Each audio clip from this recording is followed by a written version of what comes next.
নমস্কার বন্ধুরা, মিষ্টি অ্যান্ড মমস কিচেন চ্যানেলে আপনাদের সবাইকে স্বাগত জানাই। আজকের রেসিপি মেঠে কারি। তো এটা বানাতে যে উপকরণগুলো লাগছে চলুন সেগুলো দেখে নেওয়া যাক। এখানে প্রায় 400 গ্রাম মতন মেঠে নিয়ে নিয়েছি, 2-1 পিস আছে, ওটা ওই যে চিকেনের যে হাড়গুলো আছে সেটা আমি নিয়ে নিয়েছি, হৃৎপিণ্ড। আর এখানে লবণ। আর যে উপকরণগুলো লাগছে সর্ষের তেল, টমেটো, এখানে একটা টমেটোকে কুচি করে রেখেছি, এখানে মিডিয়াম সাইজের 3টে পেঁয়াজ কুচি করে রেখেছি, কাঁচা পাকা লঙ্কা চিড়ে রেখেছি 2টো, আর এখানে একটা মশলার পেস্ট বানানো আছে। এর মধ্যে একটা টমেটো, কিছুটা আদা, রসুন, একটা পেঁয়াজ একসাথে মিক্সিতে ব্লেন্ড করে রেখে দিয়েছি। যদিও এতটা পরিমাণে লাগবে না, আমি পরিমাণ মতো এই মশলার পেস্টটা আমি এখানে অ্যাড করে দেব। এছাড়া লাগছে জিরে গুঁড়ো, ধনে গুঁড়ো, হলুদ, লঙ্কার গুঁড়ো, এখানে চিকেন কারি মশলা, গরম মশলা। এবারে আমি একটা বোল নিয়ে নিয়েছি আর এর মধ্যে অ্যাড করে দিচ্ছি চিকেন লিভারগুলো। সমস্তগুলোকে আমি দিয়ে দিলাম। এবার এর মধ্যে দিয়ে দিচ্ছি পরিমাণ মতন লবণ, দিয়ে দিচ্ছি হলুদ গুঁড়ো, আর যে মশলার পেস্টটা বানিয়ে রেখেছিলাম এখান থেকে আমি 2 চামচ পরিমাণে দিয়ে দিলাম। এছাড়া দিয়ে দিচ্ছি 1 চামচ পরিমাণে জিরে গুঁড়ো, 1 চামচ পরিমাণে ধনে গুঁড়ো, 1 চামচ পরিমাণে লঙ্কার গুঁড়ো, আর দিয়ে দিচ্ছি চিড়ে রাখা কাঁচা পাকা লঙ্কা 2টো, অল্প একটু পেঁয়াজ, আর দিয়ে দিচ্ছি সর্ষের তেল। সমস্ত কিছু উপকরণকে আমি খুব ভালো করে মিক্সড করে নেব। যেহেতু আমি এটা চিকেন লিভারের কারি বানাচ্ছি বা মেঠে কারি বানাচ্ছি, সেহেতু আমি রান্নাটায় কোনো রকম আলু অ্যাড করছি না। পরবর্তী কোনো রেসিপিতে আমি মানে মেটে দিয়ে অন্য আরও রেসিপি আপনাদের সাথে শেয়ার করে দেব। তো দেখুন সমস্ত কিছু আমার সুন্দরভাবে ম্যারিনেট করা হয়ে গিয়েছে। এবার এটাকে আমি আধ ঘন্টার জন্য ঢাকা দিয়ে রেখে দেব।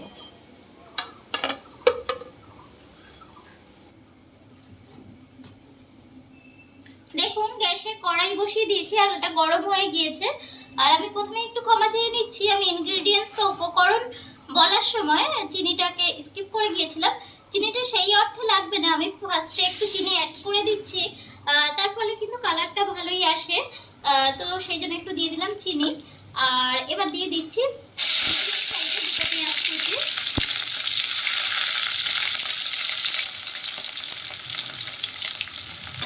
সমস্ত কিছুকে দিয়ে একটু ভেজে নেব, মানে পেঁয়াজটা দিয়ে একটু ভালো করে ভেজে নিতে হবে।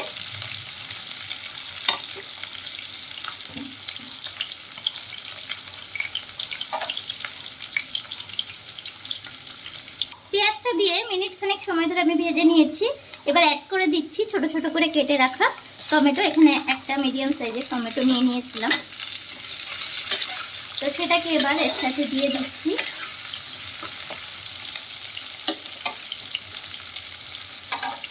এই পর্যায়ে অ্যাড করে দিচ্ছি অল্প লবণ, যেহেতু আমার মেঠেটা ম্যারিনেট করার সময় লবণ দেওয়া ছিল, আমি খুব অল্পই লবণ দিলাম। এই পর্যায়ে লবণটা অ্যাড করলে টমেটো বা পেঁয়াজটা তাড়াতাড়ি নরম হয়ে আসে। আর দিয়ে দিচ্ছি একটু হলুদ গুঁড়ো। এবার এগুলোকেও আমি একটু সময় ধরে ভেজে নেব।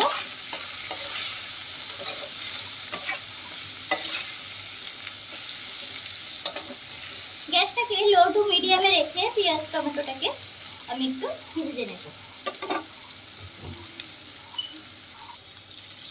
বেশ খানিকক্ষণ সময় ধরে এটা আমি কষিয়ে নিয়েছি। আর এবারে অল্প একটু অ্যাড করে দিচ্ছি 1/2 চামচ মতন, যে আমি মশলার পেস্টটা বানিয়ে রেখেছিলাম, এটাকে অ্যাড করে দিলাম। এটাকে দিয়েও আমি কষিয়ে নেব।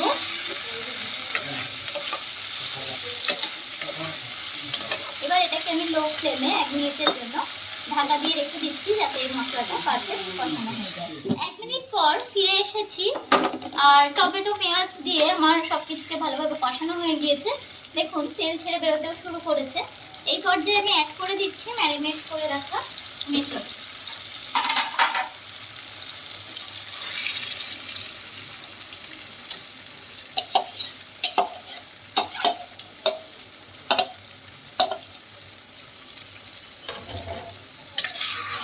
এবার এটাকে দিয়েও একটু ভালো করে আমি কষিয়ে নেব।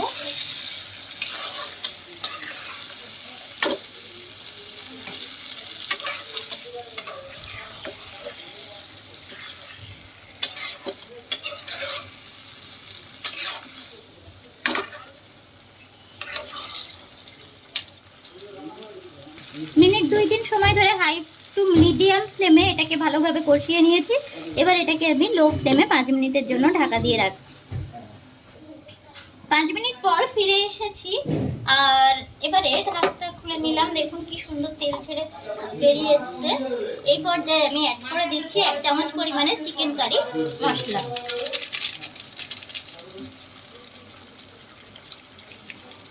এবার এটাকে দিয়েও আমি ভালোভাবে মিক্স করে নেব।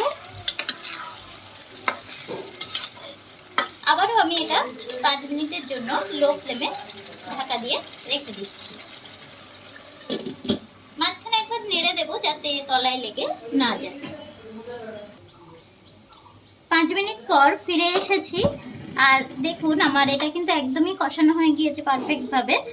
তো এবার আমি খুব সামান্য পরিমাণে একটু জল অ্যাড করে দিচ্ছি।